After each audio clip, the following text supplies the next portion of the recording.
Paz do Senhor, amém? Para quem eu não vi hoje, aleluia. Aperta a mão da pessoa do seu lado, diga para ele que bênção, que você está na casa de Deus comigo para adorá-lo, onde o nome dele é invocado, onde a palavra é desejada. Quantos têm sede e fome pela palavra de Deus? Quantos vieram sedentos para ouvir uma direção do céu nessa noite? Fala amém. Levanta sua mão e diga: eis-me aqui, Senhor, fala comigo. Eu abro o meu coração nessa noite, eu abro os olhos do meu entendimento, Senhor, para que o teu Espírito Santo possa falar comigo, para que seja revelada a mim a tua vontade, em nome de Jesus. Pode dizer amém? Glória a Deus. Quero também dar os recadinhos. Terça-feira tem novo culto, nova campanha, né? O culto é 7h30 da noite, na terça-feira, 7h30 da noite. Renove sua mente para viver o sobrenatural de Deus. Muito interessante e importante. Essa campanha é baseada no livro da Bispa Lúcia Rodovalho. A gente tem ali ainda, temos três deles ali. Renove a sua mente. Se você quiser, também pode adquirir o livro. E sábado a gente vai ter nosso arenão caipira, né? Vai ser o arenão, então, sábado, a partir das 7h30. A gente não colocou ainda o horário, mas vai ser um momento muito gostoso aqui na presença de Deus. Quero falar com os irmãos hoje, Salmo 127, igual a Júlia disse ontem, hoje eu fui a honrada, né, de ministrar a palavra, aleluia. Quero falar sobre as fases da família. Salmos 127, de 1 a 5, nós iremos ler.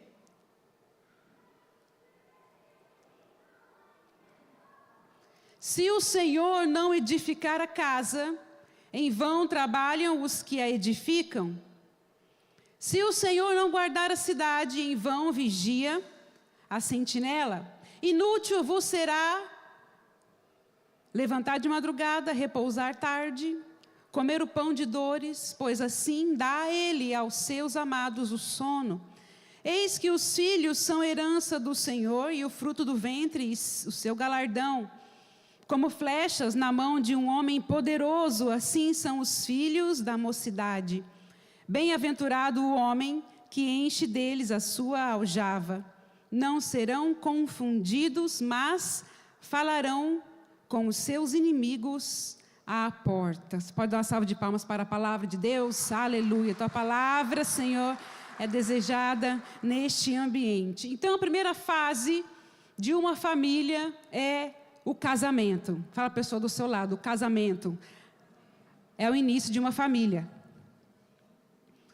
E o alicerce de um casamento não é o que muitos dizem, como o mundo propõe, como o mundo quer impor sobre as vidas, que é o amor. Então, se eu amo, se eu estou apaixonado, isso vai sustentar o meu casamento, e eu vou fazer disso o meu amor uma base sólida para que eu viva com a pessoa amada. Mas a base sólida de um casamento, o alicerce de um casamento é Deus. Fala comigo: Deus é a base de toda a família. Aleluia. Se não for assim, vem a chuva e ela vai cair no telhado, vem o vento e bate nas paredes e a derruba, vem os rios, a tempestade e derruba. Essa casa vai ser destruída, a família vai ser desfeita. Então, o que segura essa primeira fase de uma família, o que sustenta o casamento, é Deus. É a família estar na presença de Deus, porque Ele é nosso refúgio, Ele é nossa segurança. Quantos creem? Fala amém.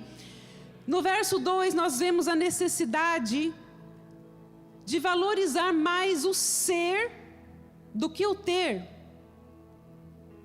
Nós lemos aqui, são pessoas que dizem para si mesmas: eu preciso trabalhar, como rápido, né? Porque o tempo que eu tenho, eu não posso deixar nem um dia, nem uma folguinha. Eu preciso garantir a minha vida financeira, eu preciso garantir a vida da minha família, eu preciso garantir a minha descendência, o dinheiro para eles. Isso não é saudável, querido, se você pensa dessa forma. Isso não é vida. Porque assim você está colocando o ter acima do ser.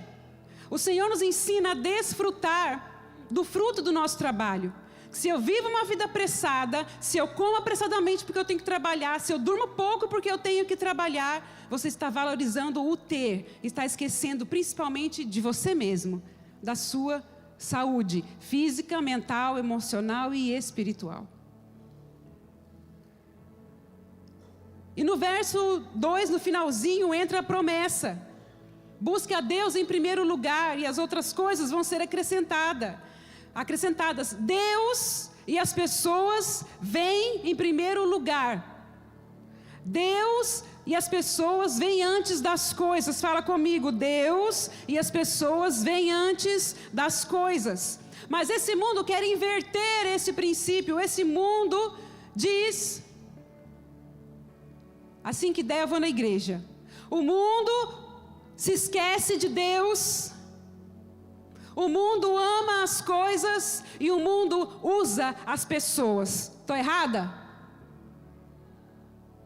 Se esquecem de Deus, buscam, querem muito as coisas e usam as pessoas. Mas Deus ensina para o seu povo: ame a Deus, busque a presença dEle, ame as pessoas e use as coisas. Fala comigo, eu preciso buscar a Deus, amar as pessoas e usar as coisas. Porque ao seu amado Ele dá enquanto dorme. Quem dá uma salva de palmas para Ele, aleluia. Aos seus amados Ele dá enquanto dorme. Segunda fase é a chegada dos filhos, versos 3 a 5. No verso 3 diz que os filhos são herança do Senhor e o fruto do ventre, o seu galardão. Como flechas na mão de um homem poderoso, assim são os filhos da mocidade. Bem-aventurado o homem que enche deles a sua aljava, não serão confundidos, mas falarão com os seus inimigos à porta. Os pais devem entender quem são seus filhos para Deus. A herança não é algo que a gente trabalha para ter, quantos já entenderam isso, né? A herança é algo que você recebe como presente. Quem trabalhou foram seus pais, seus avós, né? E você ganhou. A herança não é questão de mérito. O filho pode ser bom, pode ser ruim, ele vai receber a herança. Ele tem direito à herança. Então o filho é um presente de Deus para você. Quantos são pais aqui? Fala amém, Jesus. Tem pessoas que estão desesperadas para terem filhos. Tem outras que se desesperam porque têm filhos. Mas nós precisamos entender que a herança, os filhos são herança, amém? Não pode ser desperdiçada, assim como nós vemos na parábola do filho pródigo, que pegou toda a sua herança e desperdiçou. Quando Deus coloca essa herança, que é dele, nas nossas mãos, o que você tem que fazer com essa herança, que são os filhos? Cuidar, fala, cuidar. Eu preciso cuidar da herança que Deus deixou para mim. Quando Deus te dá um filho, Ele está declarando assim: toma, o filho é teu. Cuida, porque ele é meu, veio de mim. Quantos estão entendendo? Fala aleluia. Depois está escrito que o fruto do ventre é galardão. Então hoje, quando a gente pensa em filho, a gente pensa também mais uma despesa. Pensa assim, né? Quem é que não tem cuidado, né? Mas no passado, não tão distante, os pais não pensavam dessa forma. Os pais pensavam que eu vou ter mais um filho porque, né, eu preciso. Olha só, a Bíblia diz, bem-aventurado é aquele que enche a sua aljava de filhos, de flechas, né, que são os filhos. Porque era mão de obra para ajudar o pai na lavoura. Então, consequentemente, ele ia ter mais resultados se ele tivesse mais mão de obra vindo dentro da sua casa. E as mulheres também, para ajudar nos afazeres domésticos das mulheres. Mas hoje, ao invés de aumentar o orçamento, né, com a ajuda dos filhos, a gente logo pensa, eu tenho que guardar bastante dinheiro, porque minha despesa vai aumentar quando vier um filho. É ou não é? Mas o que é galardão?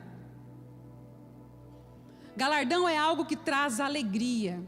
Galardão é uma recompensa. Galardão de Deus é uma coroação para aqueles que Ele escolhe. Assim deve ser o coração de um pai, de uma mãe que recebe um filho nos braços.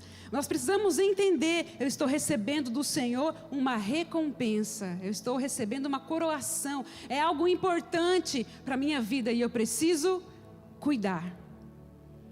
A terceira fase de uma família, o caminho a ser seguido, no verso 4, está escrito assim: como flechas na mão de um homem poderoso, assim são os filhos da mocidade. Agora, ele usa aqui uma linguagem onde o pai, ele é poderoso. O que é poderoso? Porque ele é um homem guerreiro. Ele usa a linguagem daquela época, né? Porque não havia força mais poderosa do que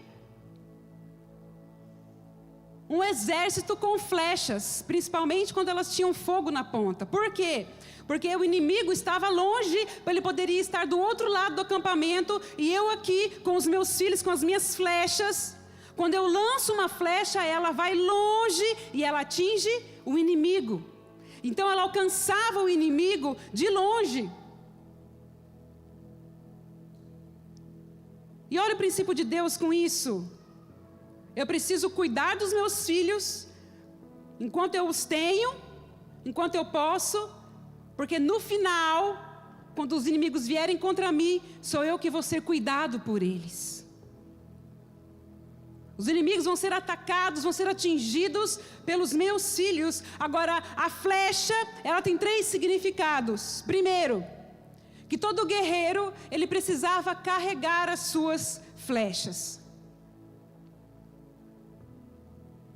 Ah, mas os meus filhos já cresceram, olha, bateram asas e voaram. Quantas famílias já falaram isso, né? Bateu asa, voou, saiu do ninho, né? Tem esse costume de falar, né? Então, agora que saiu de casa, acabou meu compromisso com ele. Acabou nada. Quem já tem filho que saiu de casa? Não acaba o compromisso, a aliança. Por quê? Quando acontecer alguma coisa com seu filho, vai mexer com você. Vai falar com você. Porque está envolvido, vocês têm uma aliança, independente da idade. Em segundo lugar, o flecheiro não desperdiça suas flechas. O que isso quer dizer? Que nós precisamos criar os nossos filhos nos princípios, no caminho do Senhor. Nós temos que criar os nossos filhos para Deus, ensinando os nossos filhos a enfrentarem o desafio desse mundo. E é muito contrário do que o mundo diz. Ah, eu crio os meus filhos, é para o mundo mesmo. Por isso que deixa muitas crianças largadas. Você já ouviu isso? Já ouviu isso? Isso é uma mentira. Nós criamos nossos filhos para Deus. Fala comigo, meus filhos serão criados para Deus e estarão preparados para enfrentarem o mundo em nome de Jesus. Em terceiro lugar, ele lança a flecha no alvo certo. Os pais criam os filhos nos princípios de Deus. Ah, mas eles não querem seguir a igreja, não querem seguir os princípios de Deus, não querem obedecer à voz de Deus. E isto não te isenta de continuar ensinando os teus filhos, na verdade, no caminho de Deus. Quero ouvir um amém? Salmo 128.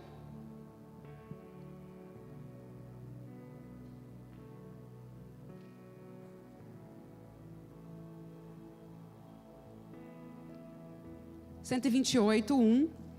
Bem-aventurado aquele que teme ao Senhor e anda nos seus caminhos, pois comerá do trabalho das tuas mãos. Feliz serás e te irá bem. A tua mulher será como a videira frutífera aos lados de tua casa, os teus filhos como plantas de oliveira à roda da tua mesa. Eis que assim será abençoado o homem que teme ao Senhor. O Senhor te abençoará desde Sião, e tu verás o bem de Jerusalém em todos os seus dias, em todos os dias da sua vida.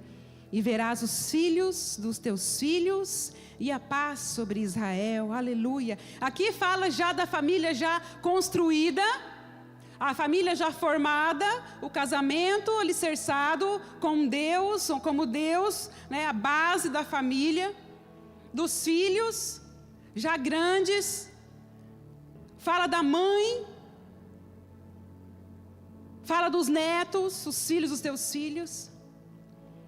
A mãe tem um papel fundamental como um elo de ligação na família. Entenda, mulher, essa habilidade que Deus te deu, essa graça, mulher, que Deus te deu.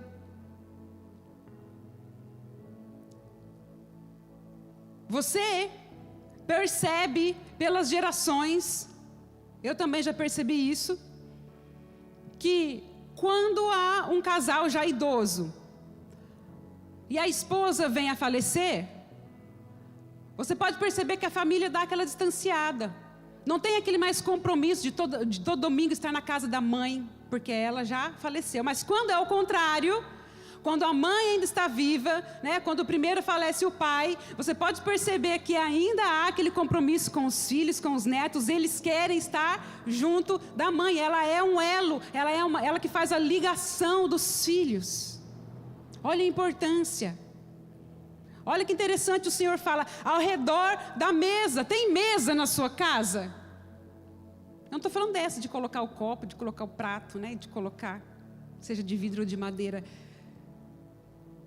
Mas vocês sentam juntos para comer, para olhar um no outro, no olho do outro. Vocês sentam para conversar do que está acontecendo. Vocês têm pelo menos, né, uma refeição juntos.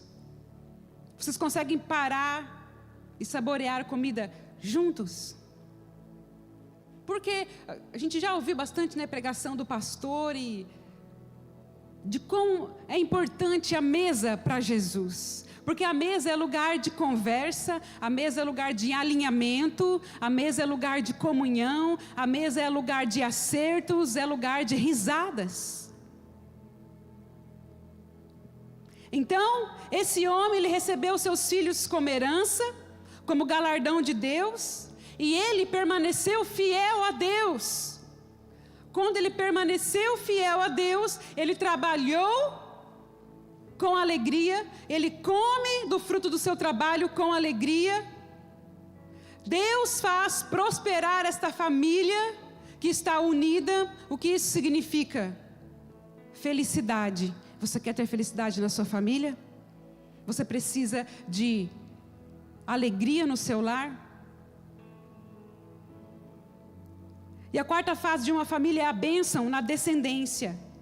No verso 5 está escrito: o Senhor te abençoará desde Sião, e tu verás o bem de Jerusalém todos os dias da tua vida. É uma família que é referência na cidade, que as outras famílias olham e dizem: olha, eles estão felizes, eles estão seguindo ao Senhor, eles estão indo bem no que eles fazem. Olha, os filhos são educados, são gentis. Olha como eles, né, são uma família respeitosa.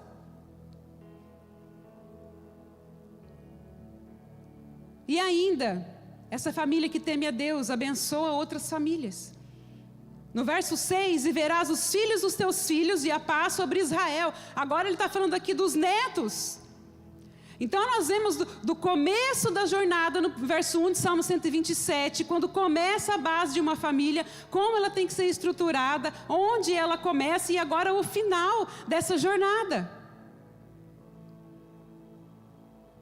Que é ver os netos, que é ver a próxima geração, a outra geração servindo ao Senhor.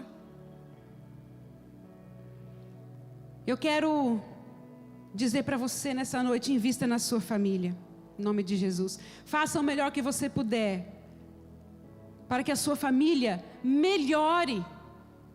Não há família perfeita, não há casamento perfeito, não há pessoas perfeitas, mas há filhos de Deus tementes ao Senhor, buscando serem melhores a cada novo dia, em nome de Jesus, amém? Há famílias que esperam em Deus, esperam que o outro melhore e buscam também melhorar a si mesmo. Dá uma salva de palmas para Jesus se você é uma dessas pessoas.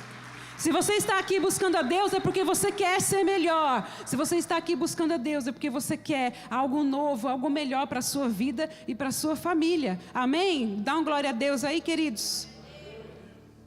Que a sua família seja motivo de glória para Deus. Amém? Aleluia. Então, nós não podemos ignorar o fato de que a família, ela está debaixo de ataques. A família está debaixo de ataques visíveis e ataques invisíveis. A família, que é a base da sociedade estabelecida por Deus, está debaixo de ataques de seres humanos e de demônios, de forças espirituais. A família está debaixo de ataques ideológicos. E a gente fala de tanta crise no mundo, a gente fala de crise econômica, de crise política. Só que a maior crise do mundo não é a crise das relações internacionais. A maior crise do mundo que nós estamos enfrentando é na família. Há um complô, há uma conspiração, há estratégias para destruir a família, há estratégias para desconfigurar uma família, mas isto não é um fato novo. Não é uma nova forma que o diabo tem para trabalhar e tem trabalhado, não é algo novo que os nossos olhos estão contemplando. O ataque sobre as famílias, 1 Samuel 30. Leia comigo, 1 Samuel 30.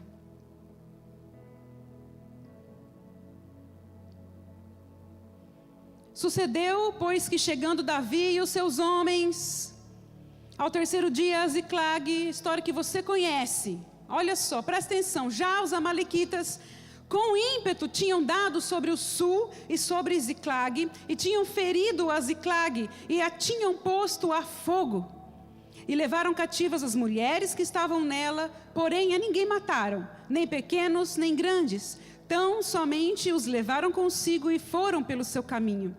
E Davi e os seus homens vieram à cidade, e eis que estava queimada a fogo, e suas mulheres, seus filhos e suas filhas eram levados cativos.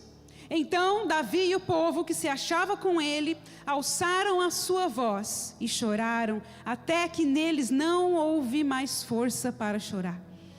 Também as duas mulheres de Davi foram levadas cativas, Ainoã, a Jezreelita, e Abigail, mulher de Nabal, o Carmelita. E Davi muito se angustiou, porque o povo falava de apedrejá-lo, porque o ânimo de todo o povo estava em amargura, cada um por causa dos seus filhos, das suas filhas. Todavia, Davi se esforçou, ou se animou, se reanimou no Senhor seu Deus. Isto aconteceu 1000 anos antes de Jesus. E esse texto retrata a crise que a família está enfrentando, os ataques do maligno. Como que é o ataque do maligno? O ataque do maligno, ele é um ataque implacável. Ele vem para matar, roubar, destruir. Está escrito em João 10:10. E está escrito no verso 1, os amalequitas com ímpeto tinham dado sobre o sul e sobre Ziclag. Destruíram a cidade, com ímpeto, vieram destruindo tudo. Isso quer dizer que foi um ataque furioso. Eles vieram mesmo para matar, roubar e destruir. E há muitas famílias sendo desfeitas já na sua primeira fase, o casamento. Na primeira fase, onde começa a estabelecer uma família. No casamento, o inimigo já quer vir com tudo, já quer dar um ataque frontal, já quer dar um ataque avassalador, já quer vir com ímpeto no início de uma família, no estabelecimento de uma família. O casamento. No verso 2, levaram cativas as mulheres que estavam nela, mas ninguém mataram. Como pode um homem ficar bem sabendo que a sua esposa está cativa nas mãos do inimigo, está presa nas mãos do inimigo? Como uma mulher pode ter paz no seu dia a dia, sabendo que seu esposo está cativo nas mãos do inimigo, sabendo que o maligno o levou para um lado que ele não deveria ir? Como pode os pais dormirem em paz, sabendo que os seus filhos estão sendo guiados pela voz do inimigo, estão sendo perturbados pela voz do mundo, que não seguem e não amam a Deus, e pela voz do inimigo, Como os pais conseguem dormir bem à noite, sabendo que os filhos seguem a voz das trevas e não do Senhor Jesus? Fala para a pessoa do seu lado: o inimigo vem, querido. O inimigo vem, ele virá. Ele queima, ele fere, ele leva cativo. O que isso quer dizer? O inimigo coloca um contra o outro, e esse é o propósito. Jogar um contra o outro, fazer do seu cônjuge seu inimigo. E Davi muito se angustiou porque o povo dele, seus aliados, falavam em apedrejá-lo, está escrito. Então, dentro de casa, existe isso. Um acusa o outro de não estar sendo feliz. Quando, na verdade, a gente tem que entender que essa luta não é de natureza humana, quantos já sabem disso? Precisamos entender que, ao invés de acusações, ao invés de julgamentos, ao invés de intriga, nós precisamos aprender a nos unirmos para lutar contra esse inimigo. Porque a nossa luta não é contra seres humanos, está escrito em Efésios 6:12, mas contra os poderes, autoridades, contra dominadores deste mundo de trevas, contra as forças espirituais do mal nas regiões celestiais. Então não adianta usarmos forças carnais. Quais são as forças carnais? Xingamentos, ameaças, ofensas, acusações. Se a gente faz isso, a gente está transformando os nossos inimigos em nossos aliados. Ao invés de nos unirmos com os nossos amigos e verdadeiramente aliados, para a gente enfrentar o inimigo. Então, amada igreja, é hora da gente aprender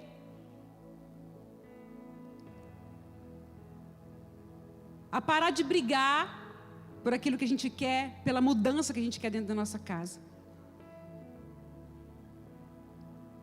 E aprender a colocar o joelho no chão e buscar as armas corretas para conseguirmos vencer o ataque do maligno. Quantos concordam comigo? Falam amém. E descendo o guiou que estavam espalhados sobre a face da terra, verso 16.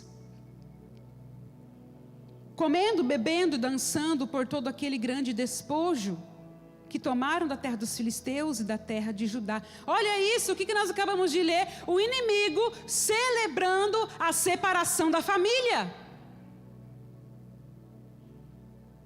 Aonde a sua família está produzindo festa? No acampamento do inimigo ou no arraial de Deus?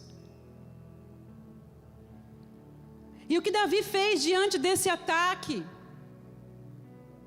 Davi e o povo que se achavam com ele ergueram a sua voz e choraram até que neles não houvessem mais forças para chorar.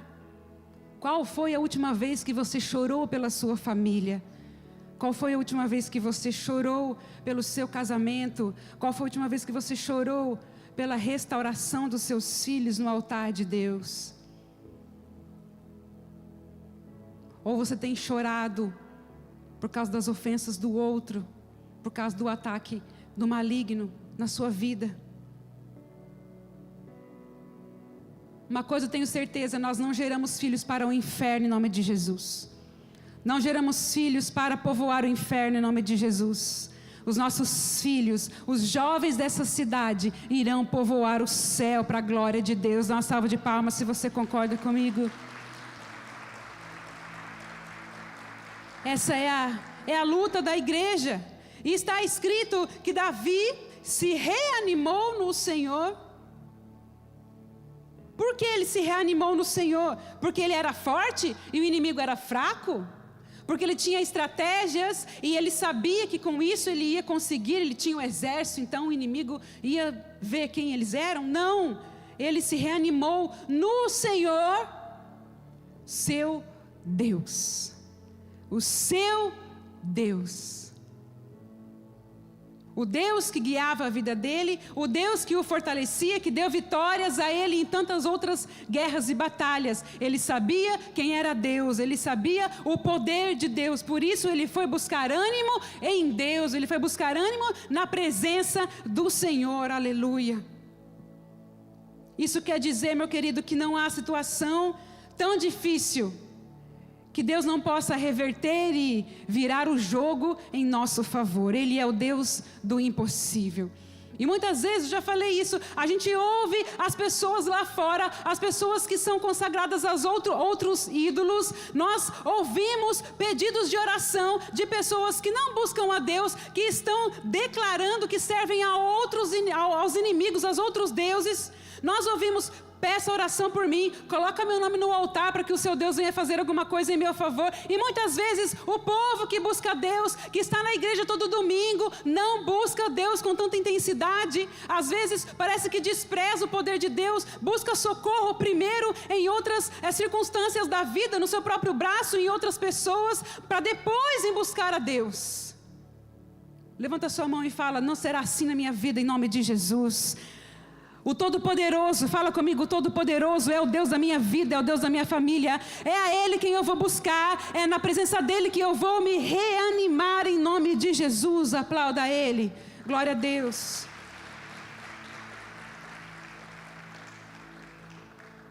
Então nessa noite quero te dizer, é noite de você se reanimar no Senhor, em nome de Jesus. É noite de você colocar toda a sua confiança, depositar toda a sua vida e esperança em fé no Deus do impossível. Quero ouvir um amém? Ele é o Deus que faz o impossível, amém? E se você acha que não tem saída, Ele é aquele que tem a solução para as causas perdidas, aleluia. Só Ele tem, e Ele está aqui nessa noite para te ouvir, amém? Se você acha tudo acabou, está tudo morto na minha vida, está tudo acabado, não tem mais esperança, não tem mais jeito, tem esperança então, porque Ele é aquele que ressuscita mortos, é aquele que ressuscita sonhos, é aquele que restaura a família, é aquele que dá um novo propósito para você viver em nome de Jesus, e Ele está aqui nessa noite. Não pense, não diga, não aceita a proposta do inimigo, está tudo acabado, não tem mais jeito, é o fim. Para Deus é tudo um novo começo. Por isso se reanime na presença de Deus hoje, em nome de Jesus, amém? Glória a Deus. Nós temos que fazer como Davi e todo o povo, clamar e chorar, mas chorar do jeito certo. Clamar para a pessoa certa é aquele que pode dar um novo começo para todas as coisas. Com Deus tudo é possível. Amém? Aleluia. Eu quero que você fique de pé no seu lugar para a gente orar nessa noite, clamar nessa noite, que debaixo dessa palavra é muito importante eu e você recebermos uma palavra. Põe a mão no seu coração e fala: Senhor, obrigada pela tua palavra, porque eu vivo debaixo da palavra do Senhor, porque quando eu obedeço a palavra do Senhor, eu sei, vai acontecer, porque Ele é fiel para cumprir a sua palavra, aleluia. Então você debaixo dessa palavra, querido, da sua família na presença de Deus, de você se reanimar, de você clamar, de você chorar pela sua família, em nome de Jesus Cristo, hoje se reanime na presença do Senhor. Os céus estão te ouvindo, porque neste lugar há um ambiente celestial, há um ambiente pronto, propício para ouvir o seu clamor em nome de Jesus, amém? Então começa agora, fecha os seus olhos. Feche os seus olhos, coloca a mão no teu coração, aleluia, com alegria, com gratidão por tudo que você tem. Mesmo que você hoje possa estar triste por alguma causa na sua família, por algum familiar, por algum dos seus filhos ou seu cônjuge, não está dando atenção, não está fazendo o que deveria ser feito na presença de Deus na sua casa, querido, hoje e agora é o lugar, agora é o momento, aleluia, é o momento dos céus ouvirem a sua oração, dos céus ouvirem o seu clamor em nome de Jesus Cristo e responder, aleluia, aleluia. Haja fé agora no seu coração, pelo Espírito Santo, ministro fé agora no seu coração, pelo Espírito Santo, ministro fé no seu coração, de que para Deus tudo é possível, aleluia, para Deus tudo é possível. Nós oramos nessa noite, Senhor, colocando nossas vidas na tua presença, aquilo que o Senhor já tem visto, que nós temos vivido, que nós temos chorado em nossas casas, ó Deus. Aqui, Senhor, venha ouvir agora. Mais uma vez nos colocamos na tua presença. Todo o clamor do nosso coração, fala para Ele o que tem angustiado a sua alma. Fala para Deus agora o que tem entristecido o teu espírito e desfalecido o teu coração, em nome de Jesus.